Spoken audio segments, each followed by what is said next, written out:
Bonjour Romane Boringer. Bonjour. Bonjour Philippe Rebaud. Bonjour. Alors moi je suis très heureuse de vous accueillir sur Mistral TV parce que vous avez présenté votre nouveau film qui s'appelle L'amour flou. Alors il se trouve que Philippe et moi-même dans la vraie vie, nous avons vécu 10 ans ensemble et nous avons fait 2 enfants. Et puis au terme de ces 10 ans, on s'est rendu compte qu'on n'était plus amoureux. Donc il a fallu songer à une séparation. Et là on s'est rendu compte qu'on n'aimait pas tellement l'idée de se séparer comme c'est dit qu'on se sépare normalement. Donc on a essayé d'inventer un nouveau mode de vie qui concrètement se matérialise par un appartement, un sépartement. C'est-à-dire que nous avons acheté 2 plateaux en béton, enfin deux plateaux que nous avons fait communiquer par la chambre de nos enfants. Il faut dire un truc qui est quand même vraiment fort, c'est que le film est bidonnant d'un bout à l'autre. Et lorsque ce projet de vie, ce projet immobilier a vu le jour, on s'est dit, quelqu'un a dit, mais voilà, qu'il y avait là potentiellement l'histoire d'un film. Alors on s'est mis à filmer notre réalité tout en y injectant de la fiction, des acteurs, des non-acteurs, beaucoup de comédie. On voulait faire un espèce de film très tournoyant, très virevoltant, qui raconte que après l'amour, il y a encore l'amour. Sur la réalisation, c'est Romane qui a tout fait. Sur ce qui est marrant, c'est moi. J'accepte ça n'est tout pas à vrai, fait. évidemment, c'est Non, une non, blague. j'accepte tout à fait. On dit souvent, je le sais, sans moi, il n'y aurait pas de film parce que je suis un tank et j'ai fait avancer l'énergie du truc. C'est moi qui ai parlé avec les acteurs, la productrice qui est là, tout ça. En revanche, sans Philippe, il n'y aurait pas de poésie parce que moi, je suis beaucoup plus carré et tout ça. Donc, c'est un savant mélange de nous deux. Et pour répondre sur l'histoire de l'écriture, ça aussi, c'est un peu une folie. Il y a eu plein de différentes manières d'écrire, c'est-à-dire que tout ce qui concerne les enfants était plus que, c'était même pas de l'impro, on était en mode documentaire, c'est-à-dire on venait venir la caméra très tôt le matin à la maison avant qu'ils se réveillent, on prévenait les enfants évidemment, et on filmait des petits déjeuners, des départs à l'école pour en avoir à monter après. Ça c'était les enfants, on voulait pas leur faire jouer des choses, sauf la scène où on fait le dîner en même temps, c'est eux qui l'ont écrite. Donc on l'a mis dans le film parce qu'on trouvait qu'elle était tout à fait dans le ton du film et ça enfin voilà, c'était beau qu'ils se soient investis aussi dans l'histoire. C'est une nouvelle vision justement d'une famille qui veut continuer à rester une famille sans forcément continuer à vivre ensemble parce que vous vous aimez quand même toujours à travers vos enfants. On ne s'aime plus comme couple, mais on s'avère comme famille. Hein. Moi, je trouve que c'est une mère de famille absolument magnifique. Je trouve que c'est une femme magnifique. Pourquoi je m'éloignerais de cette fille ? Finalement, je me mets à la distance de sécurité pour vivre bien le truc.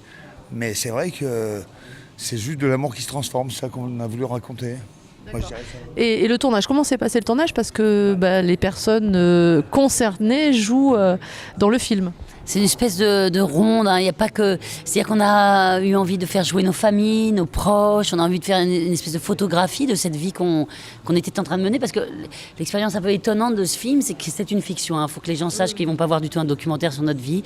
On a décidé de raconter l'histoire d'un couple qui a cette idée et qui va tout faire pour y accéder.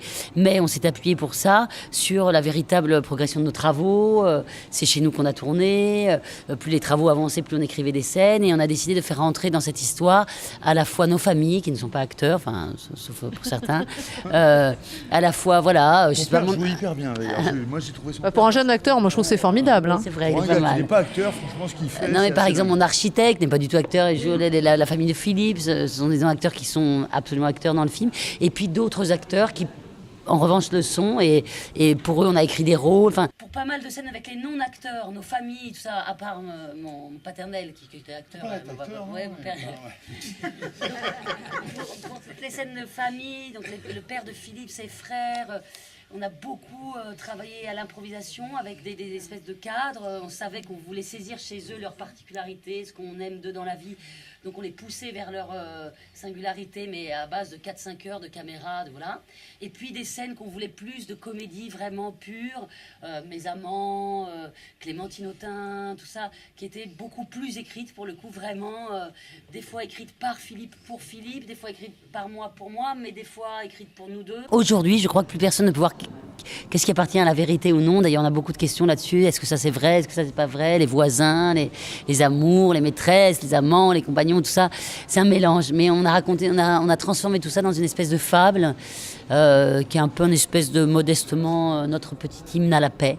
C'est fichu entre nous, la vie continue, Un hymne à l'amour, un hymne au possible d'ailleurs. C'est plutôt un hymne au possible globalement. C'est voilà, dans une période, dans notre époque où on vous colle au sol et on vous dit la vie concrètement. Nous, on a voulu dire non, on peut inventer sa vie au milieu du marasme.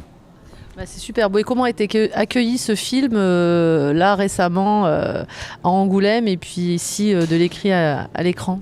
Bah, notre film qui est quand même notre bijou, hein, notre objet, notre folie, hein, parce que c'était fou de faire un film comme ça. L'idée vraiment au départ, c'était, quand on s'est lancé dans cette folie-là, c'était à la fois raconter notre histoire très singulière, et à la fois on avait l'impression que ça pouvait toucher beaucoup de gens, parce que les gens sont quand même très concernés par ça. C'est-à-dire, qu'est-ce qu'on fait de l'amour, qu'est-ce qu'on fait de sa famille, c'est le lien le plus proche. Donc on se disait, la gageure, c'était ça, arriver à faire que cette histoire très personnelle soit partageable. Elle l'est a priori, puisque maintenant, on peut le dire sans avoir l'air d'être complètement menteur, le film a eu le prix du public à Angoulême. Il soulève l'hilarité des gens, parce qu'on a vraiment voulu que ce soit une comédie. La politesse de ce film, c'est de dire, on va pas vous... Hein, on va pas vous... Surtout, on n'a pas voulu faire un film qui s'inscrit dans le cinéma. Nous, on a voulu faire un film qui parle aux gens, quoi. Donc, d'avoir le prix du public, d'avoir des gens qui se lèvent dans les salles. Enfin, c'est beaucoup d'émotions. D'ailleurs, une standing ovation ici. Oui, c'était impressionnant. C'est parce que j'ai l'impression que les gens sont sensibles au fait qu'on n'est quand même pas des professionnels de la profession, Philippe et moi, et on a inventé cet objet. Et il n'y a pas plus... Il y a tellement d'amour aussi. Il y a pas plus sincère. Je crois que ça nous parle. Ouais, il n'y a pas plus sincère. On n'est pas des faiseurs, hein, c'est notre objet unique. Et en même temps, on a voulu, par respect et tout ça, c'était hyper important que ce soit jamais lourd et pesant pour les gens. Donc on a voulu mettre le truc chaque fois à une distance de légèreté, de drôlerie, qu'il y ait des rebondissements, qu'on s'amuse aussi un peu des nouveaux personnages qui arrivent dans l'histoire. Il n'y a pas que nous, il y a plein d'autres couples dans l'histoire. Donc on a voulu faire comme ça un espèce de film choral, je dirais. Moi, j'assume le genre parce que j'adore ça, une comédie sentimentale ou une comédie à l'italienne, je dirais. Et apparemment, ça fonctionne avec les gens. En tout cas, merci beaucoup. Je souhaite une très bonne continuation avec ce film. Je crois que c'est très très bien parti, une belle sortie en salle. Ouais. Et merci beaucoup à tous les deux pour tout ce que vous nous donnez. En Chine, on vise 1 milliard de spectateurs en Chine. Voilà, je suis sûr que vous allez y arriver. Ouais, mais c'est Obama, 1 milliard en Chine. Obama. Allez. Voilà.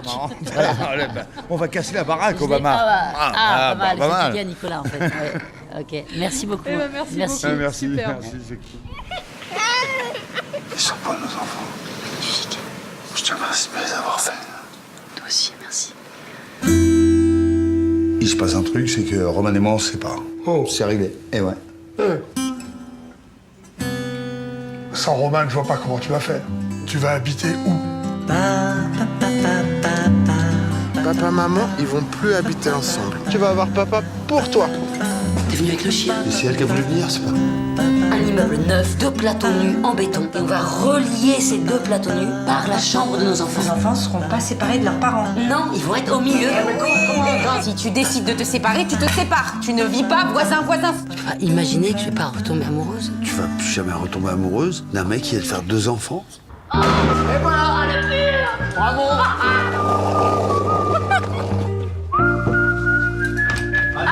Les enfants. Vous avez dit tous les deux à table. Beauté. Rouge, c'est pas ok?